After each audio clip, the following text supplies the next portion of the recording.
yaada hedduu waa'ee gaa'elaa irratti ijoolleen obsa yookiin ammoo murtee dantaa keessanii murteeffachuu dadhabdan ana wajjin waa'ee roozaa irratti namoonni hedduun jechuudha. Atis YouTuber guddaa qabdaa yookiin ammoo iyyuu channel subscribe baay'ee qabdaa maaliif jedhiftaa yoo isin sagalee waliin taane eenyutu sagalee walii ta'a jedhanii walumaa galatti badiinsa roozaa yookiin ammoo Muniira namootiin hedduun jechuudha akka komiitiitti yookiin nama kenna jechaa fi kana gaafataa jiran hedduutu jira. Wanni isin beekuu qabdan dirqama namni social media irratti dubbatuu dhabee fi nama sanii garaa nyaachuun dhabu kirrifatuuf hin dhabu yookiin ammoo hubataa jiraachuu hin dhabu jechuudha miti. Hundumaafiyyuu assalaamu alaykum wa rahmatullahi wa barakatuh. Ashamaa harkafuuni Oromoo kiyya guutuu jira jirtu amantiif kutaan sooliin qoodiin baga jiraattan isiniin jedha. Itti aansuun jechuudha hundi keessanuyyuu warri amantii Islaamaa yookiin Muslimaa hordoftan hundi keessan baga ji'a Ramadaanaa nagaan soomtanii warra fixee iide akkasuma ammoo warra inshaallahu wa ta'ala kan bara egeree bara baraan itti deebuu rabbiin waa taasisuun hunda kenna umrii nagaa gammachuu waan bakka hundatti habuusu mana mara keessatti. Waan baay'ee silaa namni osoo akka keessa namaa jiruun kan haasa'u ta'e wallahi isinis dhageeffattanii hin dandeettanii akkasuma ammoo social meediyaan kun hin danda'u jedhee yaada. Kana waan ta'eef gabaabamatti waa'ee Muniira yookiin Roozaa Tuubii maal akkasiin taate tokkoffaa isii fi rabbii tokkichatu beeka. Lammaffaa irratti maatii isiiti hanga takka nurra jechuudha. Haga takka yoo maatii nama dhiyeennatti qabu gaafannu bakka jechuun bilbila cufattee maalirra akka jirtu hin beeynu. Akkuma isin beeytan jalqabaa fi waggaa lamaan kana gaa'ela ijaaratte jechuudha. Abbaan manaa isii jaarmaanii haa ta'u bakka inni jiru anu dura quba wal qaba keessa wal dubbisaa turre. Haa ta'u malee dhuftee akka Shaashamanneetti galtee guutumaan guutuu baddee namoonni tokko tokkotti Shaashamannee jirta maaliif jedhiftee maaliif hin barbaanne warri naan jettanii isiin gabaabamatti akkuma gaa'ela ijaaratte yookiin Shaashamannee galteen bilbila isii namoota hedduu irraa cufattee jirti. Waa'ee gaa'elaa kanarratti jechuudha isii wal qabsiisee rakkoolee hedduutu jira mana hunda keessaayyuu maal jedhee mammaakni manni hundi isaatuyyuu jechuudha ni dhaabata keessa isaa waan jiru hin beekamu. Kanaaf manni hundi gubataa bulaa ganama ammootu aara isaa yookiin daaraa barbadaa isaan arganii jedhanii. Kanaaf hordoftoota fi kabajamtoota kiyyaa warri gaa'ela keessa jirtan keessattuu jechuudha shamarran hedduun isaanii ani dandeettiillee hin qabu ogummaallee hin qabu nama ufiyyuu yookaan rakkoo keessa jiraachuu malu yookaan gammachuu keessa jiraachuu malu. Kanaaf lamaan keessa tokkuma jechuudha maa jennaaniin jireenyuma isin jiraattan san jireenya addunyaa yookiin jireenya argitanii gammachuu fi gaddaa wal maktee keessa waan jiruuf jechuudha. Haa ta'u malee namoonni hedduun jechuu haala addaatiin akka jechuun ilaalcha biraatitti haasa'an asirratti haasa'uu wal madaalchisanii akka falaatitti illee kan dhufanii jiranii waa'ee gaa'elaatitti hunda isaanii jechuu osoo himanii yookiin ammoo rakkoolee shamarran keenya keessa jirtu dubbatanii baay'ee jechuu warra gaa'elan ijaaratiin abdii mursiisa.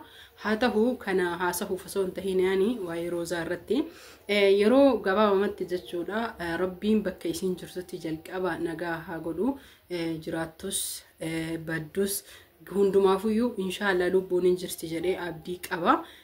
Fala kan barbaadamu social media irra osoo hin tahin Oromoon wanni isin beekuu qabdanii keessattuu siikoomaandoon arsoomni qorsooma jedhanii sababni haala kanaan jechuudha gabaabamatti arsoomaan arsiin takka wal barbaaduudhaan furmaata waliif fiduudhaan kaduu eeyyuu gumaa akka itti baastu seeraa fi yookiin ammoo heera akkasuma ammoo aadaa fi duudhaatu jira waan ta'eef maatiin bahanii maatii isaa dhugaa social media irratti wal baranii gaa'elli ijaarame ta'us booddeessanii xiqqaattus haanni wayini jira jechuudha sinii galee barbaannaniin haanni arsoomaatuun dhabamu dhugaa walii rifannoonni jiraannaniin warri ijoolleen dhiiras haa ta'u shamarran bakka inni biyya inni jiraatu sanii akka arsoomatittis ta'e akka Oromoo maatiitti akka namummaatitti yoo barbaadanii jedhanii salphamatti isarraan isii argachuu ni danda'ani.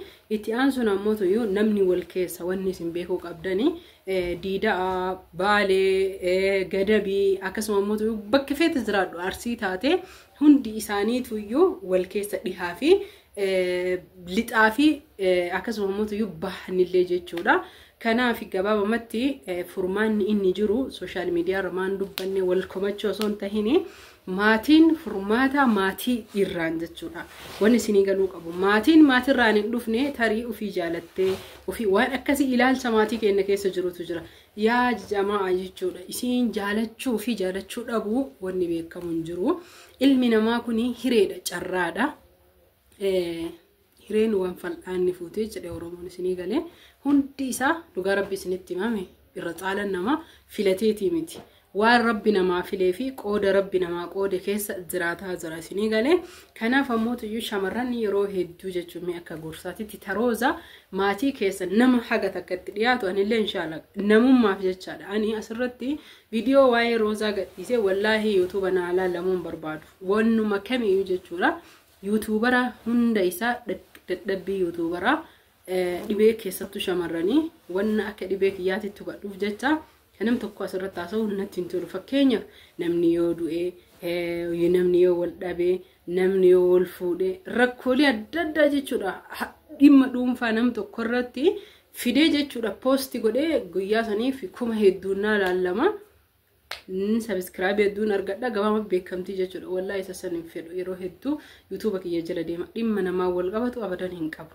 Wiin hin feene fakkeenyaaf mucattii tana garaana nyaatti hedduu garallee na nyaatte akkasuma mootuyyuu yaada hedduu waa'ee gaa'elaa irratti ijoolleen obsa yookiin ammoo murtee dantaa keessanii murteeffachuu dadhabdan ana wajjinuyyuu jechuun mataa kiyyarraa eegalee wanni isin dhibbarraa dhibbatti famansiisuu qabdanii akkuma kaleessa jechuu osoo yeroo isa hin qabne yookiin gaa'ela rakkoo keessa sigatu kana hin qabne sanii kophaa jiraattee inni kun dhufe kunis akka dabre kabiraa dhufu ufitti him ilmi nama addunyaan tun isinuu ergisa isinii galee addunyaa ergisaa keessatti sammuu keessan hin wareersina anarraa jalqabee anis viidiyoo kana dhaga'ee jechuudha waan hedduu fooyyessuu barbaada isiniif galee kanaaf murtee ufiif jalqaba gattaa'iiti. Namaaf dhagahu namni maan naan jedha maal taha jettee qilee of kaa'u fooqirraan of gatu of ajjeesuuf murteessu maa obboleetti tiyya eenyuuf ati dhabamta eenyuuf jecha nama kabaja si hin qabne nama argite gaafa dhimma ofii qofa sitti bahachuuf yookiin dhimma sirraa qabaate dhimma sirraa qabaachuun karaalee hedduun ibsamuu danda'a.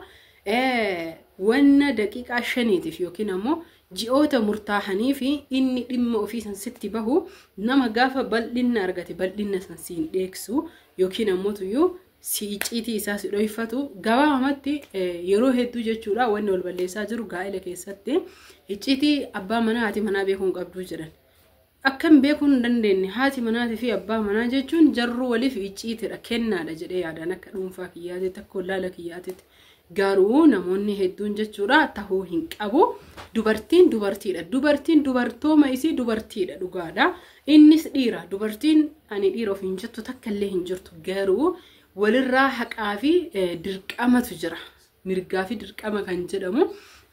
Kanaaf osoo waa'ee isaa beeyte rakkooleen kun shamarran kennan mudatu.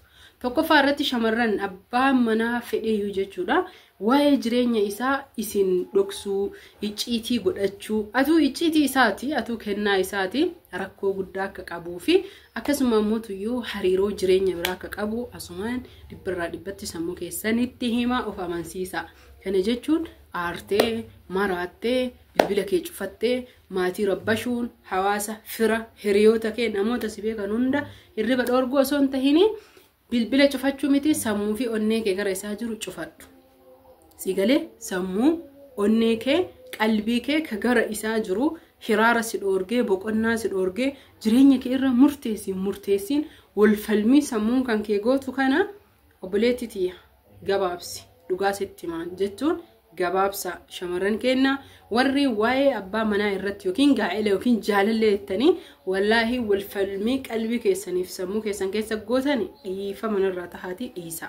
Sababbiin isaa rakkoo malee yeroon kun innuu mataan isaa yeroo hiraaraa yeroo cinqii yeroo irra xala jechuudha jireenyi kun gaddaan guutame akka dhuunfaa kiyyaatiif jechuudha.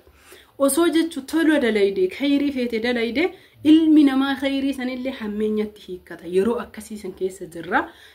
Kana waan ta'eefi uf tasgabbeessuu hafuura fudhachuu uf yaadachuu mul'ata qabaachuu mul'ata keetiif abdii fi hawwii qabaachuu maaliif shamarran keenya yeroo hunda dhiira waa ta'e jalan hin dhageenye dhiira waa ta'e jalan hin dhageenye shamarra uf ajjeeftee baddee uf darbitee qoricha dhuydee maal taate maal waan taateef nama bakka si hin qabneef nama kabajaa si hin qabneef nama siin nama jijjiiru siin nama jijjiira si'ii tanaa nama jijjiira si galee siin maallaqa jijjiira siin gammachuu ofii jijjiira gammachuu siif hin kennine gadda malee shamarran hedduun jechuu wanni isaan himatan abbaan manaa kiyya akkuma ana jechuudha isinii galee akkuma ana gateen ijoollee tiyyan fedhu haadha jaalatan ilmoo jaalatan dhugaa isinitti hima yoo haadha jaalatanii ilmoo sanillee jaalatan dhiirota hedduutu jira